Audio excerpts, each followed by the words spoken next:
दोस्तों कि आप अपने मोबाइल में सीजोकू ऐप यूज करना चाहती हैं बट आपके मोबाइल में सीजोकू ऐप कनेक्ट नहीं हो रहा। आपके सामने अलग अलग एरर आ जाती हैं। तो ऐसे में आप सही तरीके से सीजोकू ऐप कैसे कनेक्ट कर सकती हैं जिससे कि आपके सामने कोई भी एरर ना आए। तो चलिए आइए देख लेते हैं।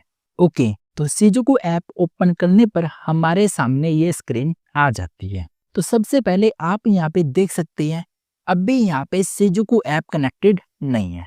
तो अब इसे कनेक्ट करने के लिए आपको यहाँ पे पेयरिंग ऑप्शन पे क्लिक कर देना है।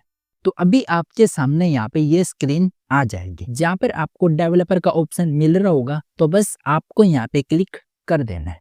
तो अब आपको बताया जाएगा कि आपको सबसे पहले डेवलपर के ऑप्शन को अनेबल करना होगा, तभी आपकी ये सेटिंग यहाँ पे वर्क करेगी। तो डेवलपर ऑप्शन अनेबल करने के लिए आपको यहाँ पे मोबाइल सेटिंग में आ जाना है। देन अभी आपको यहाँ पे अबाउट फोन पे क्लिक कर देना है। तो अभी आप यहाँ पे MIUI वर्जन पे 7 से 8 पर क्लिक कर दीजिएगा। इस सेटिंग की जगह आपके मोबाइल में बिल्ड नंबर या फिर OS वर्जन भी हो सकता है।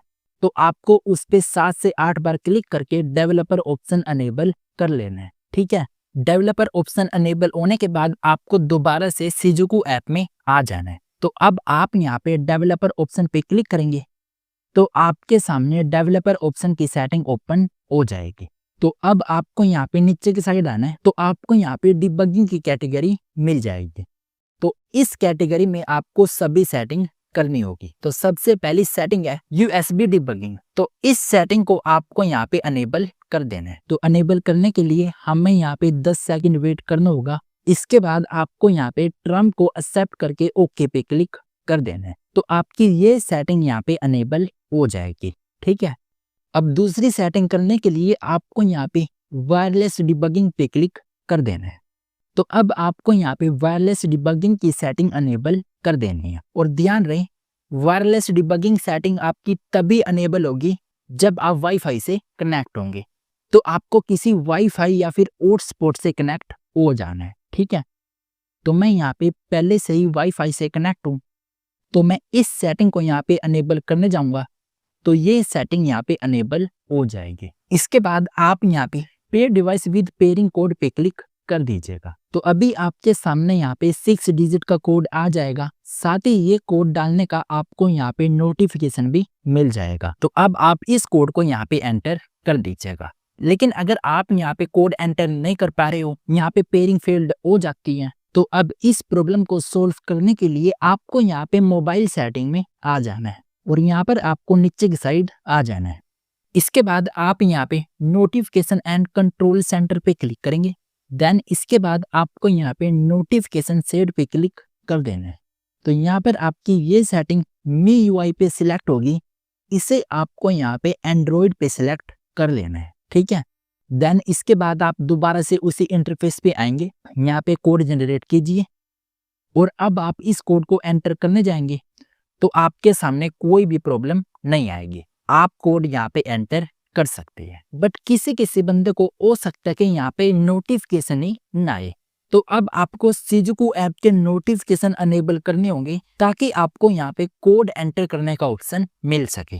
तो सीजोकू ऐप के नोटिफिकेशन अनेबल करने के लिए आपको सीजोकू ऐप पे लॉन्ग प्रेस करके रखना है। इसके बाद आप यहाँ पे ऐप इन्फो पे क्लिक करेंगे और यहाँ पर आपको नोटिफिकेशन पे क्लिक कर देना है। तो आपकी ये सेटिंग यहाँ पे डिसेबल होगी। तो इस सेटिंग को आपको यहाँ पे अनेबल कर देना है। ठीक है, इसके बाद जब आप यहाँ पे पेयरिंग कोड पे क्लिक करेंगे तो आपको यहाँ पे कोड एंटर करने का ऑप्शन मिल जाएगा। तो अब आप बिना किसी दिक्कत के इस कोड को यहाँ पे एंटर कर सकते हैं।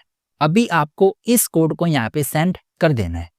तो यहाँ पे पेयरिंग सक्सेसफुल हो जाएगी। साथ ही आपको यहाँ पे पेयर डिवाइस में सीजोकू ऐप शो हो जाएगा। तो बस इतना होने के बाद आपको यहाँ पे दोबारा से सीजोकू ऐप में आ जाना है। अब आप यहाँ पे स्टार्ट पे क्लिक करेंगे तो यहाँ पे प्रोसेसिंग स्टार्ट हो जाएगी और आपका सीजोकू ऐप यहाँ पे कनेक्ट हो जाएगा। बट कुछ मोबाइल में हो सकता है कि आपके सामने यहाँ पे ये एरर आ जाए जिसमें आपको एक एक्स्ट्रा सेटिंग करने के लिए बोला जाएगा। तो उस सेटिंग को करने के लिए आपको यहाँ पे पेयरिंग पे क्लिक कर देना है। इसके बाद आप यहाँ पे डेवलपर ऑप्शन पे क्लिक करेंगे और यहाँ पर आपको नीचे की साइड आ जाना है। आपको उसी इंटरफेस पे आना है जहाँ पे हमने पहले सेटिंग की थी। तो उसी सेटिंग के नीचे आपको एक और सेटिंग मिलेगी, USB डिबगिंग सिक्योरिटी सेटिंग। तो आपको यहाँ पे इस सेटिंग को अनेबल कर लेना है, ठीक है।